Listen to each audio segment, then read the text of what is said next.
All right.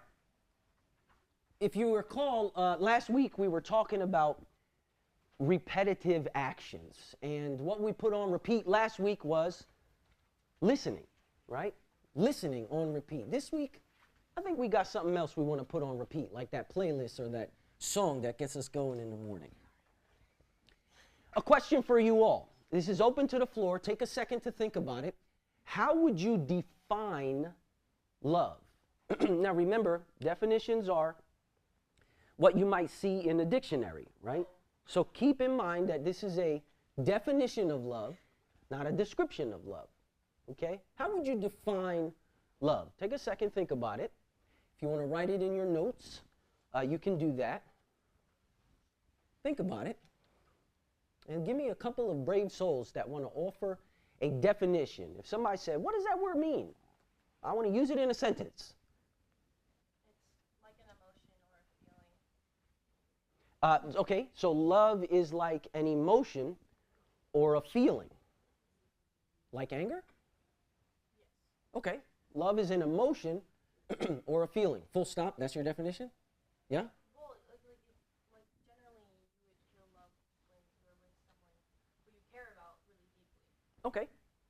So love is an emotion. There's no wrong answer here. I just want to get some feedback to give you an understanding and orient our talk for this morning. So, right, so it's an emotion or a feeling, and you usually experience it in, if I'm hearing you right, Katie, that it's like in a relationship, right, with someone.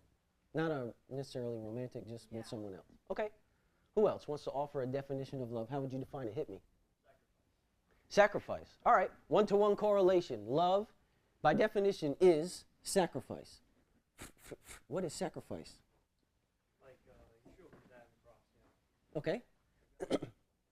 Okay, so he says that sacrifice is exemplified in or personified in Yeshua dying on the cross. Okay? All right. Who else? Give me one more.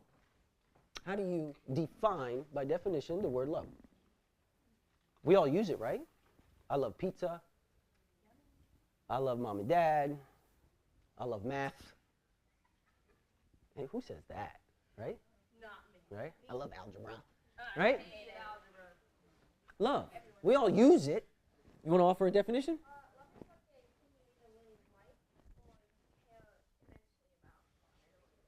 Either like or you care immensely about. Okay, so there's the element of caring that's imported into the definition. Okay.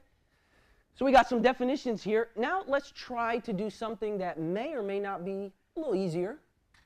Allow for a little more lateral movement, some flexibility. How would you describe love? So by definition, we have some definitions that were offered. How might you describe it? Moses kind of alluded to it a second ago when he said, Yeshua died on the cross, right? Sacrificially. We understand the gospel message for our sins, but that's one description of love, right? How would you describe love? Give me three brave souls who want to describe love. Beautiful. Love is beautiful. Like what? Well, it's something that's, if you truly love someone, you're always going to love them, even if something happens. Ooh. If you truly love someone, you're going to love them no matter what, right? Even if something happens. You might even be getting a little bit ahead of me, right? My ride or die, my day one, right? At least, I don't know, what terms do y'all kids use these days, right? Is that right? Is that appropriate? Right? The one that sticks with me to the end, regardless how ugly I am. Okay. Right? Okay, give me another description. We got one? Give me one more. I said three brave souls, but we might be struggling to get there. Give me one more. What is it? Okay. Description? Anyone? Do you feel like this is an easy thing to do? To define or describe love? Heart squeeze. It's a heart squeeze. Okay, I like that. You see what's happening here, right, with the description is describing and it's using sometimes poetic or descriptive or imaginative language, right? Like nobody's really grabbing your physical heart, right? But it feels like that sometimes. So if you describe love, you say it feels like heart squeeze. Okay. Let me ask you this. Why do you think that love is so difficult to define and describe? Because it can be very broad. Okay. People can have very different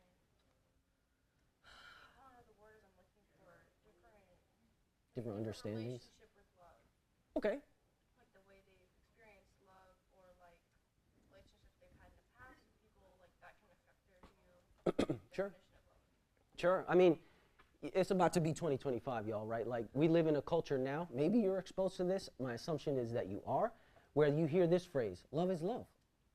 And that's applied in the LGBTQ plus community in particular, where it says it doesn't matter who's the object of your love, all love is the same. Whether I, Josh Ortiz, am in love with another man romantically or not, right? Or two men, or a man and a woman, right? This is the culture we live in, and that's okay, says the culture, right? So, like Katie's saying, the definition, depending on who you talk to, might be a little different. The description, right? And then, of course, the application. So it becomes very hard because it's so broad. I like the term she uses, very, very broad. Why else do you think it might be difficult to define or describe?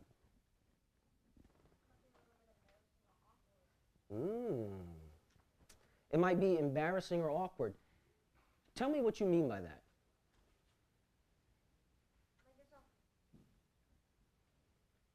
Like in society today, a lot of people are very self-conscious about being embarrassed and saying things wrong.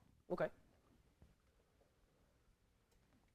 Do you think, to your point, Aiden, because I agree, I think love can be embarrassing sometimes, right? It shouldn't be, but it can feel like that because you're made vulnerable when you're in love with somebody. Let me ask you something. How many of y'all tell somebody you love them at least once every day? Take away family and friends.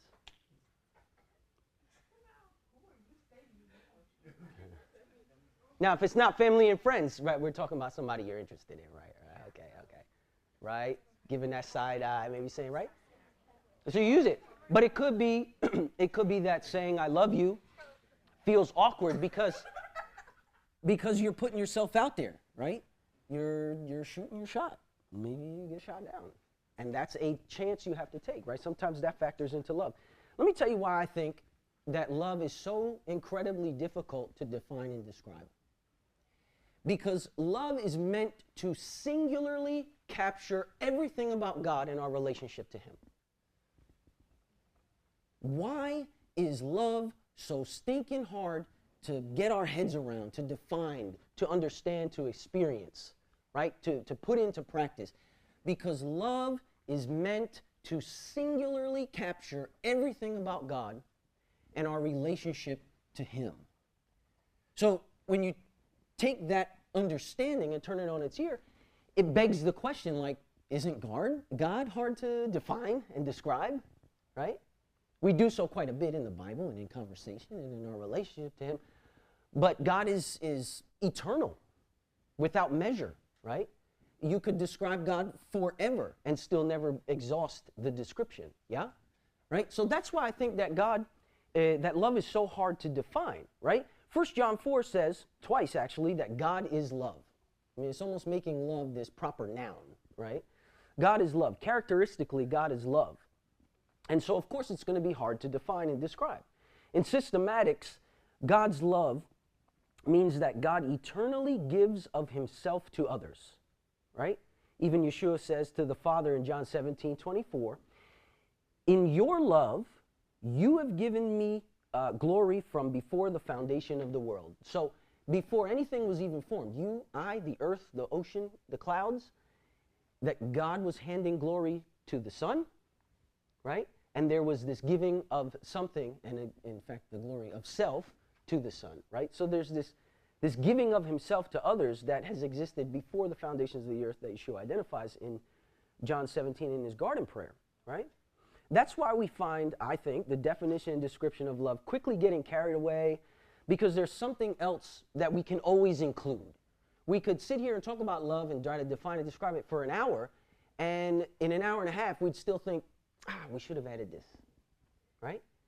And it's singularly because love is meant to capture everything about God and our relationship to Him, right? Frankly, in fact, I think it's also our eternal reality that when we leave this world and we go to be with God forever, right? That the whole purpose of our eternal continuation in relationship with God is to be with him and to enjoy him forever, right? And what are we enjoying? We're enjoying the love of God, because love is meant to singularly capture everything about God and our relationship to him. Okay. So let's look at a little bit of terminology understanding for this. Let's get a little technical for a second, right? Terminology. Let's talk about the Jews and the Greeks, okay? In ancient Jewish understanding, love essentially is summarized in two big terms. There's a lot of other terms for love, especially when you factor in some of the nuances of it. But it can be captured in Hebrew in two big terms, ahava and chesed, right? And I like that Tim Mackey uses the K spelling instead of the CH, because some English speakers confuse it and they say chesed or chesed, right? So I do like the K, right? For all the Hebrew scholars in here, you're like, whoops, nope, right? But it's meant, those two terms are meant to capture these ideas of affectionate, caring love, though it's more than feelings only. We talked about that when Katie offered her definition, right? And chesed, the loyal love, right? The kind of love that stays in it, and this is where I say you got ahead of me a little bit, no matter what, right? I'm in it with you for all the good, all the bad, all the ugly, and everything in between, yeah? This is why when couples get married, traditionally some of their vows are something to the effect of, right, for better or for worse, right? Now, on a wedding day, everybody's so happy and rosy cheek and yippee, everybody's celebrating, yeah, better or worse. Then you get to your kitchen and you're fighting over some stupid mess because you burnt the toast and I need breakfast and I'm a bear if I don't go to work with breakfast. Right? None of y'all know what I'm talking about? Okay, right? Right? Then now you start to experience the worst, and love gets really difficult to experience, to express, right? But at the end of the day, I'm in it for all the good, the bad, and the ugly, right? When my wife and I were just two friends, you guys know what I'm talking about, like two friends. Like, are you guys dating? No, we're just talking, right? You know that term. Do y'all still have that term? We just talking, right? Oh yeah, what you talking about? What are you talking about? Right, when my wife and I were just talking, at a certain point, everybody knew that we were basically dating except us, right? That's the old thing when we tell everybody, oh, we're a couple now. They're like, psh, about time, right? One of those. Yeah. And we were having this long conversation, 5 hours long. I'll never forget it. Hopefully my wife still remembers this. But we had this long conversation where I knew it was going in that direction of, romantic involvement, seriousness. And I just said, you know what? I'm going to put it all out there. I'm going to scare this woman away, right? I'm 8 years older than my wife, and at the time, I always used to joke I married a nun. She lived a very isolated bubble life, protected from a lot of the nasty, but that also meant she was a little out of touch with some of the things that I had gone through. So I said, all right, let's see what she got. Oh, boy, did I put it out there. All the ugly, all the nasty, basically a conversation that said, here's my past, here's what I bring to the table, and are you really sure you don't want to rethink this relationship with me? You know what she said? I said, you still want to be in a relationship? She said, yeah, because I love you. Now, we weren't even like official yet, right? Official. And moreover, that was the first time that a woman ever told me she loved me, right? Now, probably I'd had dating relationships before, so probably there were some girls that I might have been with that would have said the same thing, but I never said to me. Quite frankly, I wasn't in a healthy relationship with any of them, so probably there was no context for saying it. But she said that, and I knew at that moment, that's my ride or die. This woman is in it for better, and now I know for worse. Right? Ahava, chesed. Affectionate, caring love, loyal love.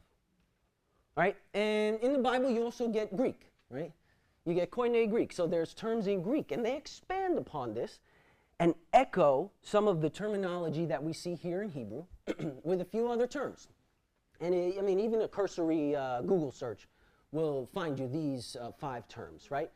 But in Greek, you have these common terms that are utilized to express and define love, right? Agape, selfless love. Philia, friendship kind of love, which the Greeks actually understood to be even stronger than romantic and familial love. Eros, romantic love, what we might think about as, you know, for a husband and a wife. Storge, which is familial love, the love you have for your parents or the parents for a child, siblings and so forth. And then mania, right? Mania, obsessive love, right? That kind that stalks in the bushes checking out if you by your window, is she gonna come and say hello to me? Obsessive love, no, not crazy obsessive. Well, maybe that there was some context for use in that. But we're talking obsessive love. You know, like that person that you really have feelings for, you can't stop thinking about. Oh, yeah, some of y'all now all of a sudden, you was like, I've never been obsessed. I say that, and it's like, whoop, that's my category, right? That person you can't stop thinking about. You always want to see. You just can't wait to be around them. You're starting to be a maniac and obsessive, right? So these words existed in Greek to echo a lot of the terminologies that we see in Hebrew. The idea was to emphasize ways that God, friends, family, partners, and enemies can love one another, right? And when we take this collectively, in its many contexts and expressions, right, we understand that the Bible describes love as the act of putting others before yourself. I think most of us in general, we would understand that, but I want to reiterate that and capture it just in a slide in a statement. The Bible describes love as the act of putting others before yourself, watch this, serving their interests and well-being. You want to put something on repeat? That's the kind of love you put on repeat. This is our repeatable action. Love. Love that puts others before yourself, serving their interests and their well-being. This is our repeatable action. So, for the rest of the time, I want to talk, and I'm moving through this quickly, but I think you all are keeping up with me just fine. I want to talk about three contexts for this love conversation. Three contexts for this love conversation. Romantic love. You can't get in a room full of teenagers and not talk about romance, right? Because everybody's thinking about somebody, right? Romantic love, right? Romantic love. Self-love. You guys understand the term self-love. And loyal love, right? Again, I like Tim Mackey's use of the term loyal love as opposed to what we might typically have understood as divine love, right? Loyal love, God's love for us. So romantic love, self-love, and loyal love. Let's take romantic love first. Whenever, again, there's a discussion about love, romance always comes up, right? Romance comes up. Especially, again, at this time when your bodies are changing, you're growing, you're still developing as teenagers, hormones start kicking in, right? And all of a sudden, you start seeing other people a little bit more romantically than you might have thought you saw them before. Now, this is a natural part of growth, right, of teenagehood, right? But we want to understand that if we're discussing romantic love, we want to keep it in its proper context, right? So 15 years ago, when I got married, yes, it's been 15 years, 14 and a half. It's going to be 15 years next summer, right? When I got married, this was the, let me find it. This was the song that my wife and I danced to. You guys have been to a wedding ceremony where the husband and wife, newly married, they dance to like their song, you know what I mean? This was our love song that we danced to. I don't know if y'all have heard it before. Probably some of you have, right? The singer is Etta James. Etta James. And this song predates even was coming out before I was born. But it's a very popular song. Ready? Right? This is what we danced to at our wedding. At last.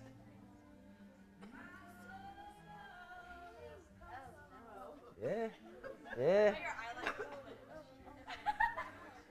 At last my love has come along. My lonely days are over and life is like,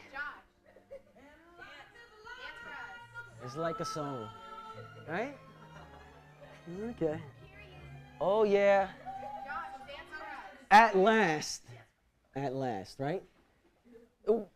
Okay, that was when I got married. There's some romance there, right? It's cute. It's a great song to sing, to dance to.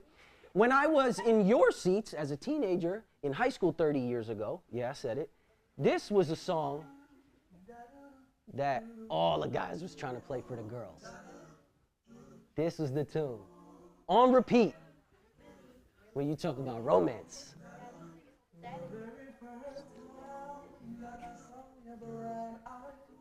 You said hello and I said hi. You were the one. Oh wait, but I was caught up in physical attraction. Wait, but to baby, you are more than just a face. All right? This is the kind of love music that I grew up with playing in high school. Right? At last, my love has come along, right? Baby, you're more than just a face, right? I was caught up. Your eyes, your lips, the conversation that drew me in, right? It's romantic love. So, I was going to ask, and if you can do it quickly, because I got to move through this talk very fast right now. What's your go-to love song? Come on, some of y'all got to have one. I Want to Be Yours by Arctic Monkeys. Did you guys have the same one? Oh, okay. I Want to Be Yours by Arctic Monkeys. Your hand went up really quick. You must have that on the playlist on repeat, right?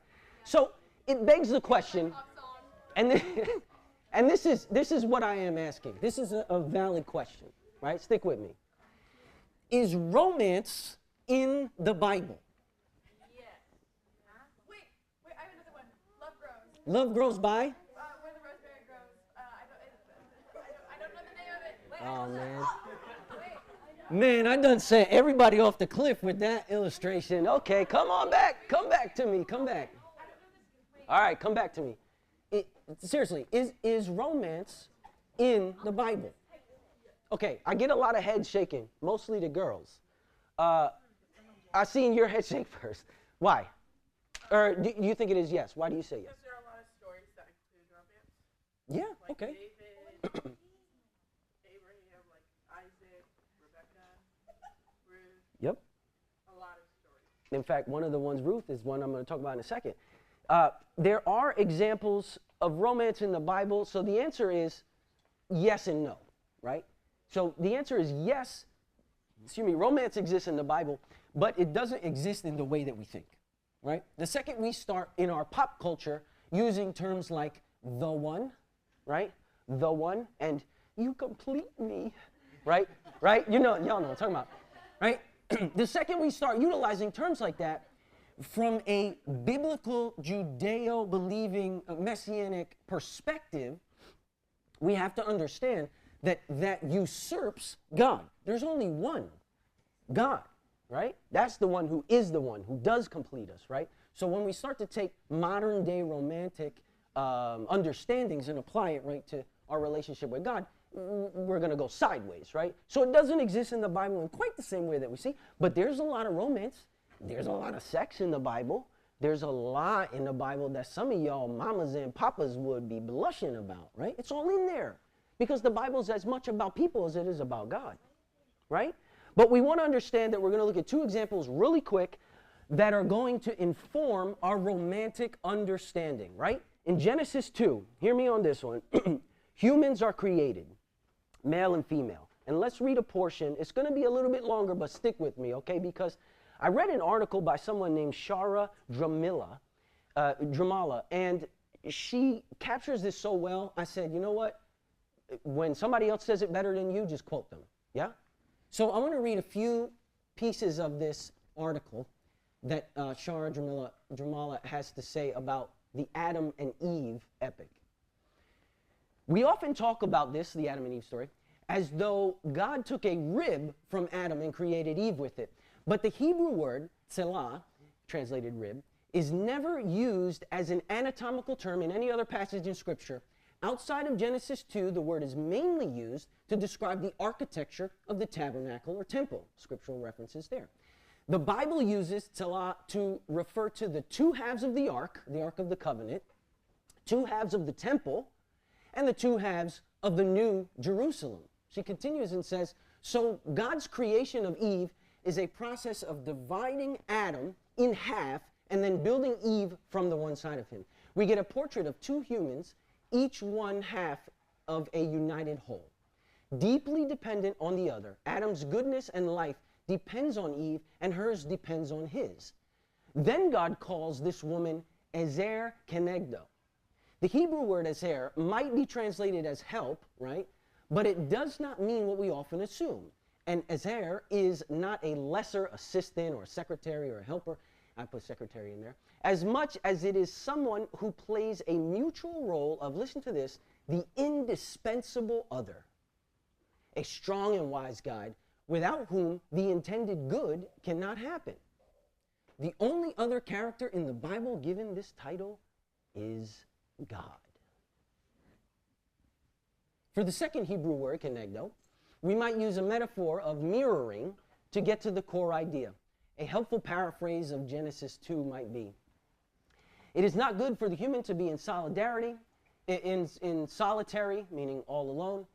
I will make one who can deliver him from his inability to fulfill the divine commission alone, one who mirrors him. This is where we get that romantic ideology that says you complete me. If you're not careful, you'll use even the Bible to do this. You complete me, right? But it's not where we stop, right? Hold on. It's not where we stop. And let me go one more slide. Yeah? Oh, no, we're getting into Ruth with that one, right? It's not where we stop. We want to understand that this could be used to engender the you complete me, right? The I'm not whole without you ideology. But I think the Bible does not intend for that to be the case, right? We're going to see this in a second, right? That this is two people who were independently created by God, one out of the other, meant to be their own entities, but they cannot complete God's full plan for them without the other, right? Without the other. Adam could never stop being lonely until he had Eve, right? But is this accurate? Let's look at another example. Look at Ruth and Boaz, right? This is one that it was mentioned before, Ruth. If you don't know the story of Ruth, I'm going to summarize it really quick. Ruth is married to Mahlon. Can you guys see everything clear on that screen? Sorry. To Mahlon, right? And Mahlon dies, right? Chilion dies. Elimelech dies. So Ruth's husband, Ruth's brother-in-law, and Ruth's father-in-law, he followed the family tree, die. That leaves Ruth a widow, Naomi a widow, and Orpah a widow, right? And so in ancient culture, that put them basically on the poverty line, right? That left them with no options, and that was going to totally transform their lives to go and glean in the fields and be like the poor folks, pick up the scraps from the harvest, right? And Naomi says to Ruth and to Orpah, go back to your people, your kinfolk, your tribe. Go back there and be with them. You'll have a better life. Don't stick with me. I'm about to be poor. And Ruth says, no, no, no. Famously quoted, where you go, I'll go. Right? Where you go, I'll go. Ruth says, I'm in this with you. Right? Ride or die. Right? I'm keeping it. I'm staying with you to the very end. For better or for worse. Right? That was an ultimate act of humility and of self-sacrifice, right, for Naomi. So what if a woman saw your humility? What if a man saw your sacrifice that matched something that we see in Ruth? Do you think you'd have any trouble getting a date? Right? The Bible describes love as the act of putting others before yourself, serving their interests and well-being. This is our repeatable action. Right? And then we get into self-love. Do you guys know self-love? Right? So we talk about romantic love. Do you guys understand the term self-love? Let me define it. It's the pursuit of one's own well-being and happiness, and the avoidance of shame and insecurity. The pursuit of one's own well-being and happiness, and the avoidance of shame and insecurity. This is where concepts and statements like body positivity, where self-care influencers come about, where the you do you phrase, y'all heard of that phrase, right? You do you. Where, and this one's for you, Eliza, where The Hamlet quote comes, right? To thine own self be true, right? Self-love. You got to care about yourself first before you can love anybody else. Got to put on your own life jacket before you can save anybody else, right? The equation is simple. In order to love others, you have to love yourself. But one danger in the self-love movement, hear this, is that it may lead us to merely accept our old selves as our old selves are, and we suppress any desire for change, right? An easy one is a current trend in our culture, which I don't disagree with, of body positivity, right? But maybe you lean into that so hard, you ain't working out, eating right, and staying healthy, right? So you go to an earlier grave because your health is bad when you should be a better steward of your body, right?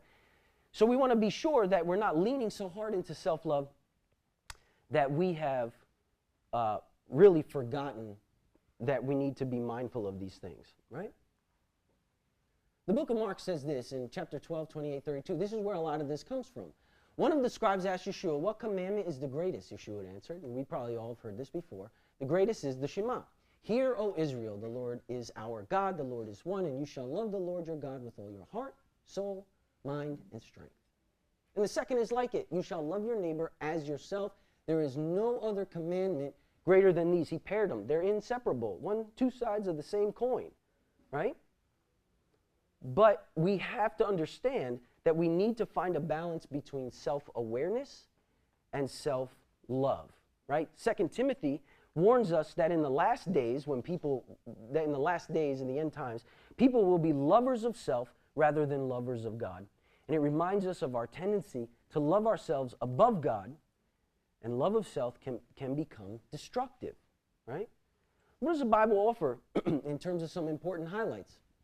Mark, Ephesians, Proverbs, and Matthew say this: Yeshua commands people to love their neighbor as themselves, implying self-love is a prerequisite for loving others. Ephesians 5 says, he who loves his wife, this is drawing the example of marriage, he who loves his wife loves himself, and for no one ever hated his own flesh. Instead, he nourished and cherished it. In other words, you want to take care of somebody else, show that you take care of yourself. In that case, they're talking about eating well, taking care of your flesh, you don't damage it, but you care for it like you would for others. Proverbs 18:12, it emphasizes humility in self-love. Again, like we saw in, in the story of Ruth. Proverbs 19 encourages us to love our own soul, right? And Matthew 10 reminds us that we are more than the sparrows, right? You know that the verse that Yeshua says that doesn't God even take care of the grass of the lilies of the fields, the grass and the sparrows, right? He's going to take care of you. Self-love is only love when it's found in God first. So I encourage us all, let's get this right no matter how damaged we may feel. Are they giving the benediction yet? All right, guys, stick with me, because there's no oneg, so stick with me on this. Watch this video. I want you to look at our third one is loyal love. Man, of all the days, I need them to go late. Loyal love. Take a listen. But the video is typified in this statement, and I want you to hear this. It's typified in this statement. It talks about loyal love, and again, that's God's love for us, right, for his creation, for humanity. And it's that concept that God's love will never, ever, ever leave us or forsake us, right? God's always there reaching out to us, loving us, right? And I want you to see how it's typified here. And so after centuries, there's a statement in that video that's very, very poignant, right? After centuries of Israel betraying their commitment to God, and after humanity's long history of violence and death, God still kept his promise. Most of us, probably all of us, if somebody stepped out on us, treated us wrong, cheated on us, was unkind, unloving in our relationship to them, particularly if it's romantic or marital, we would bounce. We would be justified.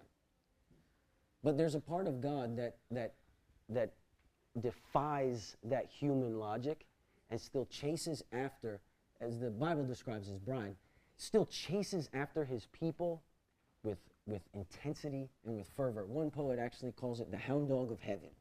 The hound dog of heaven, right? Always coming after you. I was listening to a song this week, and the lyrics in there say, I'm still drawn to you, right? I'm still drawn to you because God, even in our mistakes and in our errors and in our everything that we do to fail him, God is still constantly drawing us back to God's self, right? Because after centuries of Israel, this is the example we can lean on for even today, that they defy their commitment to him, right? God still keeps his promise, right? That's, in a nutshell, that's what loyal love is. And that is the repeatable characteristic that we want to echo when we're talking about loving on repeat. Yeah?